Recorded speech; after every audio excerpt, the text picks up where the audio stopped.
복된 축복의 한 날입니다. 오늘 말씀의 자리에 나오신 여러분들을 환영하고 또 축복하고 또 감사한 마음 전합니다. 오늘도 은혜를 따라 걷기 원하고 건강하게 지나시고 평안하고 감사한 한 날 되시기를 축복합니다. 기도하고 말씀 묵상하도록 하겠습니다. 하나님 아버지 고맙습니다.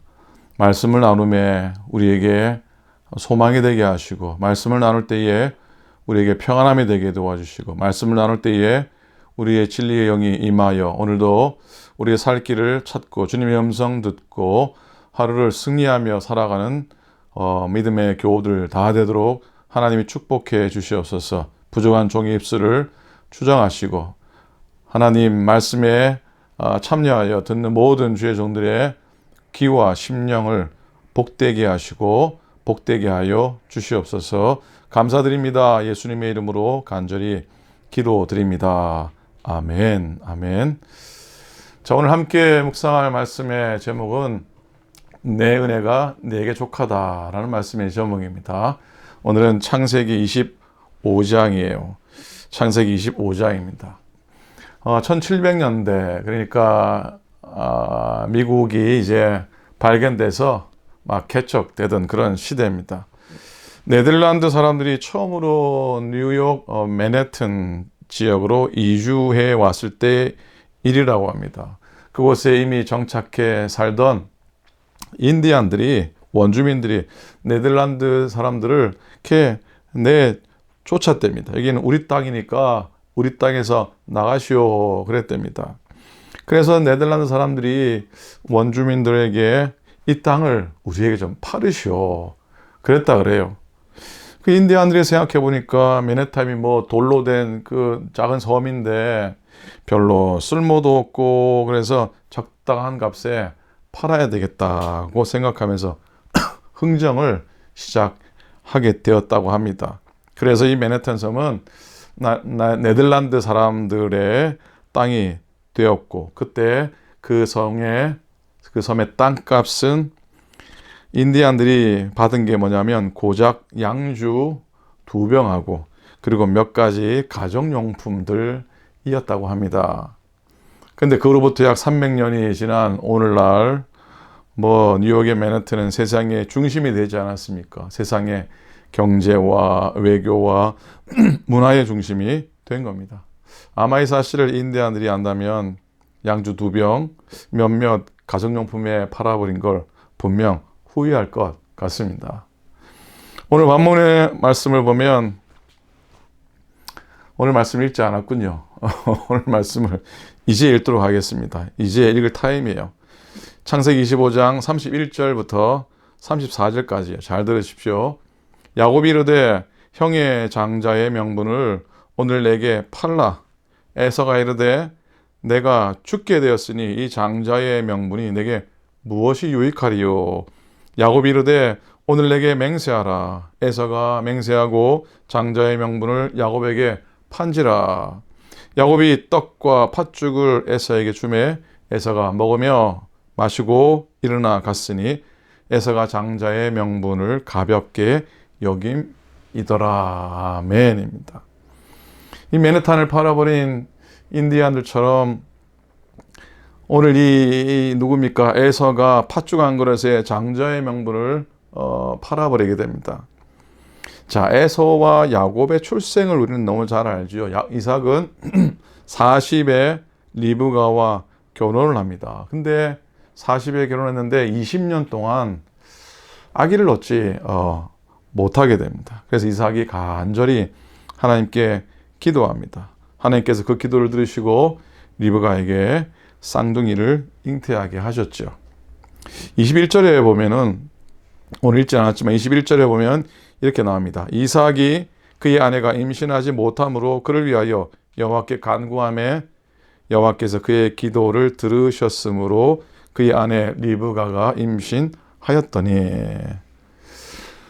여러분 성경에 보면은 그 임신하지 못한 여인들, 불임한 여인들이 기도를 통해서 자녀를 갖게 된, 아들을 갖게 된 예들이 좀 있습니다.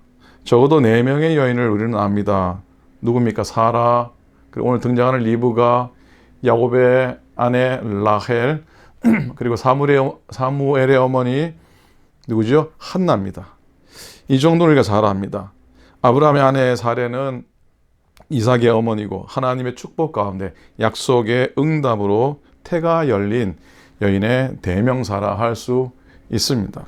그리고 오늘 등장하는 에서와 야곱, 쌍둥이 어머니 이 리브가 성경에서 최초로 쌍둥이를 낳은 주인공이 되죠. 이 역시 하나님께 간절히 기도해서 아들을 얻게 됩니다. 아까 읽었던 본문이죠. 그리고 야곱이 사랑했던 아내 라헬, 아름다운 여인이었고, 특별히 야곱은 라헬을 특별히 사랑했지만 아기를 오래 갖지 못하죠. 한참 지난 다음에 하나님은 라헬의 태를 열어주시게 됩니다. 그게 30장에 나오는데요. 30장 22절에 하나님이 라헬을 생각하신지라. 하나님이 그의 소원을 들으시고 그의 태를 여셨으므로 그가 임신하여 아들을 낳고 이르되 하나님이 내 부끄러움을 씻으셨다 하고 그랬어요. 그리고 한나, 사무엘의 어머니 한나 역시 불임으로 인해 고통을 당하죠. 그 고통이 얼마나 컸던지 하나님께 부르짖잖아요. 그리고 자기를 기억하고 잊지 말아달라고 애원을 하게 됩니다. 그리고 결국에는 아들을 주시면 나 시린으로 하나님께 바치겠습니다. 서원까지 하게 되죠. 유명한 이야기 아닙니까? 사무엘상 1장 19절에 보면은 그들이 아침에 일찍 일어나 여호와 앞에 경배하고 돌아가 라마의 자기 집에 이르니라. 엘가나가 그의 아내 한나와 동침함에 여호와께서 그를 생각하신지라. 아멘, 아멘. 자, 이스라엘 역사를 바꾸는 이 사무엘의 이 출생조차 하나님이 생각하시고 하나님이 기억하셨고 들으셨던 그 과정에서 태어난 것을 볼 수가 있습니다. 이렇게 모두가 다 어렵사리 생명을 얻는, 아들을 얻는 과정이 한편 흥미롭기도 하고요. 또 한편 의미심장하기도 합니다. 우리는 결혼만 하면 아이가 생기는 줄 아는데 오늘 말씀 보면 하나님이 생각하셔야지 생명이 잉태되는 겁니다. 자, 그래서 근본적으로 생명을 낳고 아이를 얻는 과정 가운데 하나님의 약속의 성취가 담겨져 있다는 것이죠. 그리고 태가 열리는 사건은 생명이 잉태되는 사건은 하나님이 기억하시고 하나님이 또 생각하시는 축복의 열매인 것을 우리가 보게 됩니다. 우리에게 주어진 생명, 허락된 생명이 바로 하나님의 약속과 하나님 우리를 생각하신 그 하나님의 돌보심, 하나님의 인도하심, 축복의 열매라는 것을 우리는 기억하고 고백해야 할 줄로 믿습니다. 자, 이제 리브가에게 태어난 에서와 야곱의 이야기로 돌아갑니다. 리브가가 괴로워서 하나님께 호소했더니 하나님이 들으셨죠. 그리고 에서와 야곱 쌍둥이를 허락하십니다. 그런데 여러분, 이 에서와 야곱은 쌍둥이지만 너무 달랐습니다. 아마 분명히 이란성 쌍둥이, 일란성 쌍둥이라기보다는 아마 이란성 쌍둥이였을 겁니다. 어쨌든 에서는 첫째입니다. 첫째라는 말은 하나님이 선택하신 백성, 언약의 자손의 계보를 이어나갈 위치에 있다는 겁니다. 하나님이 아브라함에 약속하신 그 약속을 물려받을 사람인 것이죠. 한민족의 조상이 되는 축복을 받을 위치에 있었던 에서였습니다. 그런데 막상 에서는 그걸 별로 대수롭지 않게 여기게 됩니다. 그건 그가 약속을 믿지 않았다는 것이고, 좀 더 나아가면, 다시 말하면 그가 그 약속을 하신 하나님을 의식하지 않았다, 그 하나님을 무시했다라고 볼 수가 있습니다. 어느 날 야곱이 집에서 죽을 끓이고 있는데 마침 사냥 갔던 에서가 집으로 들어오게 되죠. 하루 종일 뛰어다녔으니 얼마나 고단했고 배가 고팠겠습니까? 사냥을 좀 했겠죠. 근데 그 고기를 요리하려면 시간이 걸리잖아요. 집에 들어오니 팥죽 냄새가 기가 막혀요. 그래서 견딜 수가 없었던 거죠. 에서가 야곱에게 죽을 좀 달라. 배가 고파 죽을 지경이라 엄살을 부립니다. 그때 이 야곱도 대단하죠. 야곱이 흥정을 합니다. 형이 가진 맏아들의 권리, 그러니까 하나님께서 아브라함에게 하신 약속을 물려받을 권리를 자기에게 양도하라. 팔으라고 하는 겁니다.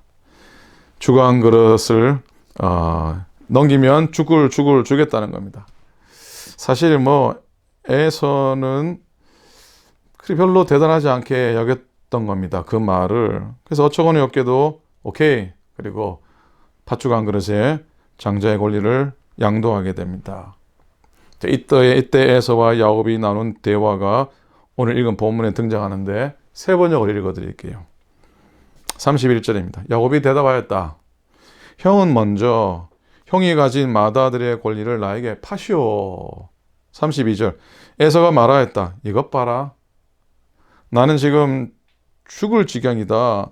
지금 나에게 맏아들의 권리가 뭐 그리 대단한 거냐. 이런 대화가 오가게 됩니다. 에서 그거 별거 아니라 생각을 한 것이죠. 맏아들이 누릴 축복이 그저 죽 한 그릇짜리에 불과하다고 생각한 겁니다. 참 귀한 것을 가지고도, 참 값진 보배를 가지고서도 그게 얼마나 귀한 줄 모르고 사는 사람들의 대명사입니다. 34절이죠. 야곱이 떡과 팥죽을 에서에게 주매 에서가 먹으며 마시고 일어나 갔으니 에서가 장자의 명분을 가볍게 여김이었더라 그랬습니다. 가볍게 여겼다. 자, 오늘 말씀의 제목을 뭐라고 제가 아까 말씀드렸습니까? 내 은혜가 너에게 족하다. 자, 이 말을 고백한 장면으로 한번 가봅니다. 고린도 후서 12장에 나오는 바울의 하나님의 말씀이고 바울의 고백이 나오죠. 하나님께서 바울에게 하신 말씀, 내 은혜가 너에게 족하다. 내 능력이 약한 데서 완전하게 된다. 이게 무슨 말입니까? 멋진 말 같은데 사실 한번 생각해 보면 좀 그렇잖아요. 바울의 몸에 있던 그 심각한 질병이 하나님의 은혜라. 하나님이 바울을 사랑하셔서 바울에게 주신 선물이라고 그랬는데 그 질병이 상식선에서 조금 말이 안 되고 이해가 되지 않는 말이기도 합니다. 그런데 말입니다. 이걸 은혜라고 생각하는 것, 그게 믿음입니다. 건강이 아니라 질병이 은혜고, 강함이 아니라 약함이 복이고, 능력이 아니라 무능이 은총이라는 것을 받아들이는 것이 믿음이라는 겁니다. 자, 물론 여기서 끝나지 않죠. 여기 1절이고요. 2절은 뭐겠습니까? 2절은 바로 무능이 은혜이듯이 또 유능함도 은혜인 겁니다. 그렇죠? 약함이 은혜라면 강함은 당연하게 은혜입니다. 그렇죠? 질병이 은혜인데 건강은 도울 수 없는 하나님의 선물 아니겠습니까? 그럼 여기서 뭐가 중요한 겁니까? 진짜 중요한 것은 뭡니까? 바로 하나님이 나에게 주신 것은 그게 무엇이든지 간에 하나님의 은혜의 선물이라는 것을 고백하라는 겁니다. 고백하자는 겁니다. 하나님이 나를 건강하게 하셨으면 건강이 은혜요. 혹 나를 병들게 하셨다면 그것도 나에게 주신 하나님의 은혜라는 겁니다. 그런데 하나님 믿는다고 하는 우리들이 하나님이 주신 것을 참 고마운 줄 모르고 귀한 줄 모르고 그것이 얼마나 소중하고 복된 것인지 모르고 죽 한 그릇짜리로 그냥 팔아넘기고 내가 지혜가 있다, 내가 믿음이 있다, 그렇게 살아가는 그런 실수를 하는 우리들이 아닌가 늘 돌아보았으면 좋겠습니다. 우리가 사실 에서를 비웃지만 사실 우리가 바로 에서인지도 모릅니다. 에서는 자기가 받은 은혜를 죽 한 그릇짜리로 여겼습니다. 에서의 문제는 배가 고팠던 것도 아니고요. 그리고 너무 순진해 갖고 동생 야곱에게 쏘은 것도 아닙니다. 이삭의 진짜 문제는 하나님 무시하고 하나님 약속도 무시하고 하나님의 은혜를 소중한 줄 몰랐던 함부로 다루었던 것이죠. 그래서 언젠간 내 손에 들어올지 모르는 장자의 권리보다 이게 뭐 어떻게 될지 눈에 당장 보이지 않으니까 그 장자의 권리보다 당장 눈앞에 축한 그릇이 더 귀하게 보였다는 겁니다. 사실 이건 우리들도 마찬가지입니다. 우리들의 눈에도 먼 것 잘 보지 못하고 가까이 있는 것 보고 안 보이는 것 소중한 줄 모르고 보이는 것만 가지고 의지하며 살아갈 때가 또 얼마나 많이 있습니까? 사랑하는 교회 여러분, 사랑하는 오클랜드 교회 성도 여러분, 오늘 우리 앞에 놓여진 모든 것이 다 하나님의 은혜인 것을 고백하고 살아갈 수 있기를 간절히 부탁을 드립니다. 기쁨도 하나님이 주셔야 은혜이고 슬픔도 하나님이 주시면 은혜입니다. 건강도 하나님이 주셔야 복이고요. 때로는 아픔도 하나님이 주신 거라면 그 또한 은혜입니다. 복입니다. 하나님이 주신 것이라면 그것이 아무리 작고 보잘것없다 할지라도 혹은 두렵고 부담스럽고 그래서 피하고 싶은 것일지라도 때로는 부끄럽고 수치스러운 것일지라도 하나님이 주신 것이라면 너무나 귀하고 또 너무나 소중한 하나님의 은혜인 것을 기억하는 한 해가 되기를 소망합니다. 2022년 한 해를 살아가는 동안 내 은혜가 너에게 족하다라고 하는 하나님의 음성을 늘 들으면서 날마다 복되게, 날마다 은혜 충만하게, 또 날마다 강건하게, 날마다 하나님의 나를 기억하시고 하나님 나를 생각해 주신 그런 은총 가운데 날마다 거하시는 우리 사랑하는 교우 여러분들 다 되시기를 우리 주님의 이름으로 간절히 축원을 드립니다. 아멘, 아멘. 기도하겠습니다. 하나님 아버지 고맙습니다. 지난 한 주간도 저희들을 지켜주셔서 감사합니다. 하나님, 또 슬픔을 당한 일도 있었고 또 우리 가운데 또 여러 연약함 가운데 아픈 믿음의 종들도 있었고 이런저런 연약함도 있지만 그래도 하나님의 회복의 은혜로 말미암아 오늘도 승리하고 한 해의 소망으로 출발하게 하시고 또 우리가 하나님의 부르심과 세우심 앞에 감사하게 서게도 하시고 하나님 매일마다 말씀을 의지하고 말씀을 묵상하며 살아갈 수 있는 믿음의 열심도 주셔서 참으로 감사를 드립니다. 오클랜드 교회가 하나님의 은혜 안에 하나님의 족한 은혜 안에 서게 도우시고 사랑하는 믿음의 교우들이 다 내 은혜가 너에게 족하다라고 하는 하나님의 음성을 듣고 네 그렇습니다. 감사함으로 하나님이 주신 모든 것을 받겠습니다. 고백하는 우리 모두가 되도록 도우시고 인도하여 주시옵소서. 내일 또 어느덧 1월 마지막 주일입니다. 한 달을 또 보내는 귀한 주의 날 하나님의 기쁨이 되는 예배 드리게 도우시고 하나님 코로나가 여전히 이 세상을 덮고 있는 상황 가운데서 저희들을 지켜주시고 이 먹구름이 속히 지나가도록 하나님이여 도와주시옵소서. 주의 은혜를 구합니다. 우리와 함께 하소서. 감사드립니다. 우리 주님 예수 그리스도의 이름으로 간절히 기도드립니다. 아멘, 아멘. 자, 오늘도 고맙습니다. 평안히 지내시고요. 또 토요일 날 주말 바쁘시겠지만 복되게 지나시고 그래 코로나 조심하시고 내일 주의 날 성전에서 하나님께 예배하고 또 혹 가정에서 구별된 시간 하나님 앞에 드리시기를 부탁을 드립니다. 예, 승리하시고 건승하시기 바랍니다. 감사합니다.